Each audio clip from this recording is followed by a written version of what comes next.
আমার অন্তরে আনন্দময়ী,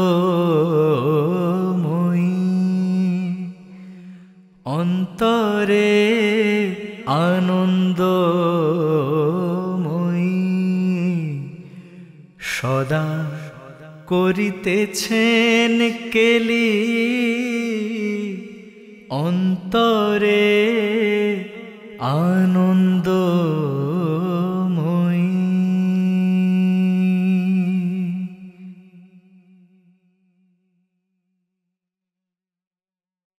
আমি যেভাবে সেভাবে থাকি,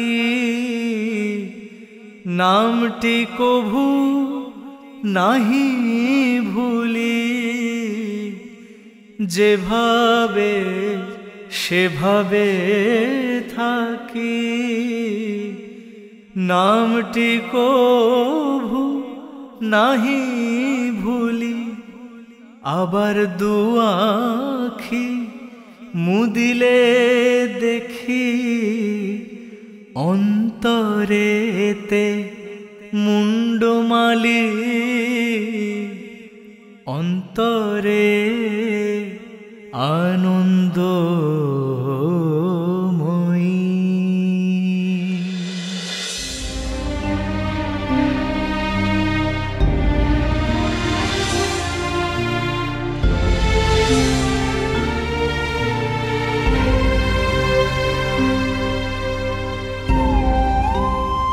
রামপ্রসাদ, রামপ্রসাদ, দাও আমার দাও। তুমি বরং ওকে ভেতরে নিয়ে গিয়ে শুয়ে যেতে। আমি ঘুম পাড়িয়ে দিচ্ছি। ঠিক যাও, আছে, ঠিক যাও আছে। বাবা। এসো এসো এসো যাও। এসো, আমরা এখন একটু ঘুমাতে যাই। হ্যাঁ, চল।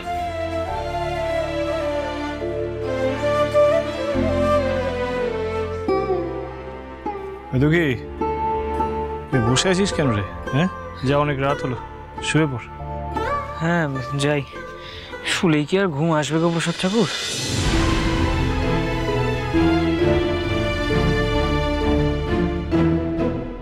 ওমা, রামপ্রসাদ, কি চিন্তা করছো?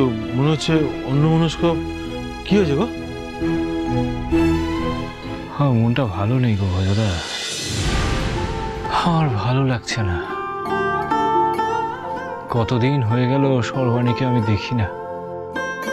সেই সন্ন্যাসিনী বলেছিলেন যে যথা সময়ে তারা নাকি ফিরে আসবে, কিন্তু কই, এতটা সময় বয়ে গেল, এতগুলো দিন পার হয়ে গেল, কই তারা তো এলো না, কিছুই হলো না। তোমার মনের অবস্থা আমি বুঝতে পারছি রামপ্রসাদ। না না না না ভজাদা, আমার মনকে আমি যথাসম্ভব শান্ত রাখার চেষ্টা করি, আমি সমস্ত কাজকর্ম করি, তবে আমি এও ভাবি যে সময় হলে সর্বাণী আর রামদুলাল ফিরে আসবে আমার কাছে। কিন্তু ভজাদা, একবার ভাবো, আমার স্ত্রী এবং আমার শিশুপুত্রটি যে কোথায় আছে আমি তাই জানি না, অথচ আমি কিনা নির্লিপ্তভাবে আমার ঘরে বসে আছি। ওমা,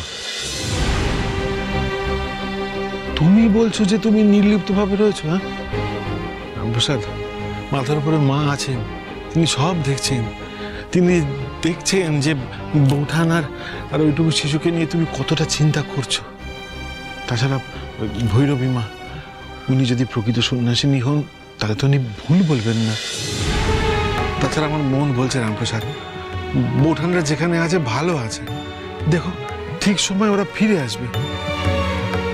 তোমার কথাই যেন সত্যি হয় ভজাদা, সর্বাণীকে যে আমি কতদিন দেখি না, আর রামদুলাল, তার মুখটুকু অব্দি ভালো করে দেখবার সময় পেলাম না। আমি কবে যে আমি তাকে কোলে নিতে পারবো, নিজের কোলে নিয়ে আমি তাকে আদর করতে পারবো, আমি তো তাই ভাবি।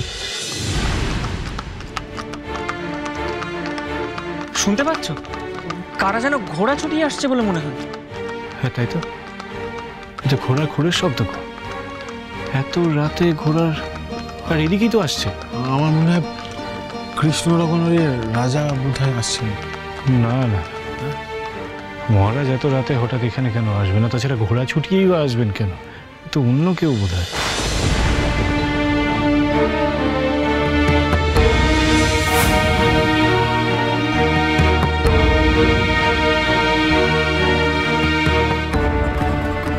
এ দুঃখী ভজাদা যাও দেখি, যাও দরজার কাছে গিয়ে দাঁড়াও, দেখো তো। হ্যাঁ। দেখো দেখো। চারপাশ ভালো করে খোঁজো, চারপাশ ভালো করে খুঁজে বের করো। বলছিলাম ওদিকে যাও একজন, আরে কোথায় খোঁজো যাচ্ছেন? খোঁজো। আরে আপনারা কোথায় যাচ্ছেন আপনারা? কি খুঁজছেন? খুঁজছেন? আশ্চর্য। ওদিকে দেখো। আরে আরে শুনুন নেই, ওদিকে শুনুন, কিছু। ভেতরে যাও। আরে কি? কি কি খুঁজছেন শুনুন, আপনারা আমার এদিকে? কথাটা শুনুন। আপনারা কি হয়েছে একটু নেই। বলবেন আমাকে? এই বাড়িতে কে কে আছে? কে থাকবে? এই তো আমি, আমার দুই সঙ্গী ভজাদা দুঃখীরাম, আর ভেতরে আমার কন্যা পরমেশ্বরী ঘুমিয়ে আছে, আর আমার মা কালী আছে। চারপাশটা ভালো করে দেখো, শুনুন কিছু মনে করবেন না ঠাকুর। আসলে নিরাপত্তার কারণেই এসব করা। আমরা ভালো করে দেখে নিলাম যে কুটিরটা সুরক্ষিত কিনা। সুরক্ষিত কেন? মানে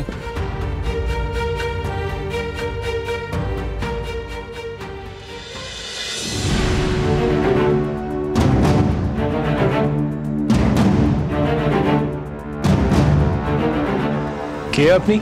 ইনি নাটোরের রানী ভবানী।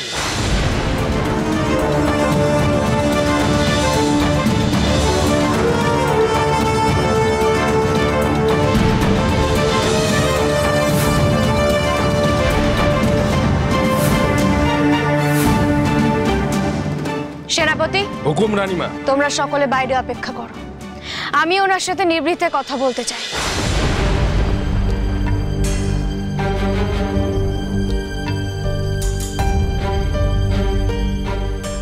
আমার বাড়িতে স্বয়ং নাটোরের রানীমা এসেছে, তাও আবার এই সময়। আমি যে ভাবতেই পাচ্ছি না আমি কি করব। আগে আমি দরিদ্র মানুষ, আমি কেমন ভাবে যে আপনার আপ্যায়ন করব।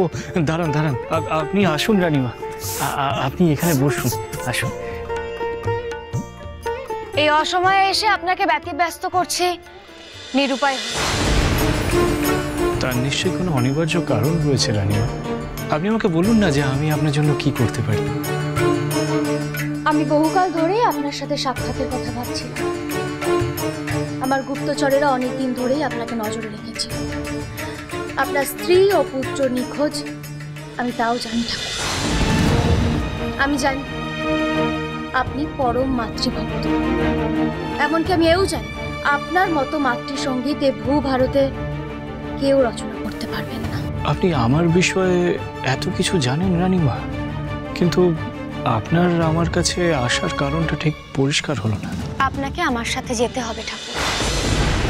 কোথায়? নাটোরে? না, মুর্শিদাবাদে। এই মুহূর্তে আমি মুর্শিদাবাদে আছি। আপনি নাটোর ছেড়ে মুর্শিদাবাদে কেন আছেন রানীমা? আমি নাটোর থেকে বিতাড়িত হয়েছি ঠাকুর। আমার আর আমার পরিবারের শত্রুরা সক্রিয় হয়েছে। তারা আমাদের হত্যা করতে চায়। সে কি? এরা কারা রানীমা, যারা আপনাদেরকে হত্যা করতে চায়? আপনি আমার সাথে গেলে সবটা জানতে পারবেন। আমি চাই আপনি সেখানে থাকুন। তা কি করে সম্ভব রানীমা? আমার একরত্তি একটা মেয়ে আছে। জানি, আপনি নিশ্চিন্তে থাকুন ঠাকুর। আপনার মেয়ের কোনো অযত্ন হবে না। তবে আমাকে কদিনের জন্য যেতে হবে রানীমা? জানি না, যতদিন না আমার সমস্যার নিষ্পত্তি হয়, ধরে নিন ততদিন আপনাকে আমার সমস্যার সমাধান করতে হবে।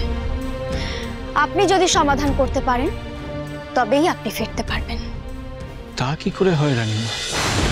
আপনার সমস্যার সমাধান করতে যদি বিলম্ব হয় তবে? অথবা আপনার সমস্যার সমাধান যদি একান্ত নাই হয় তাহলে? তাহলে আপনি ফিরতে পারবেন না ঠাকুর। আপনি আমাকে ক্ষমা করবেন রানীমা, এমন শর্তে আমি আমার মাকে ছেড়ে যেতে রাজি নই।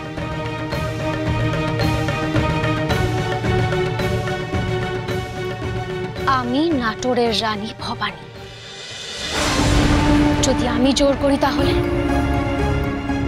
জোর করে আপনি আমার প্রাণ নিতে পারেন রানীমা, কিন্তু আমাকে নিতে পারবেন না। আমি আমার এই কুটির আর আমার মাকে ছেড়ে বেশি দিন কোথাও থাকতে পারি না। আর তাছাড়া আমি তো আপনার সমস্যার কথাই জানি না রানীমা। আর আমি কোনো সিদ্ধ পুরুষও নই যে আমি নিশ্চিতভাবে আপনার সমস্যার সমাধান করতে পারবো। আমি জানি ঠাকুর, আমার সমস্যার সমাধান আপনিই করতে পারবেন, আর এটা আমার বিশ্বাস।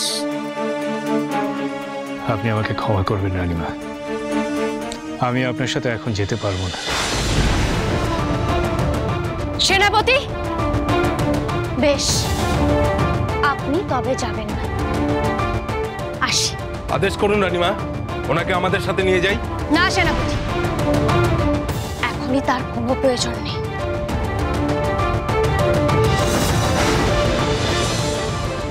আপনি একটা কথা মনে রাখবেন ঠাকুর, আমি নাটোরের রানী ভবানী। আমি একবার যেটা পণ করি সেটা হাসিল করেই ছাড়ি।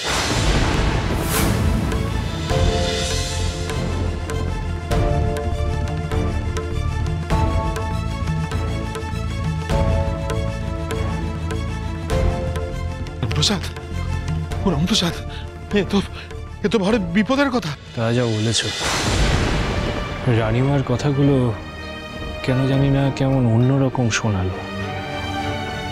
এই শেষের কথাগুলো উনি কেন বলে গেলেন বলো তো? প্রসাদ ঠাকুর, আমি বলি কি, তুমি না কালই একবার মহারাজকে গিয়ে সবটা জানাও। প্রয়োজন পড়লে তাই করতে হবে রে দুঃখী।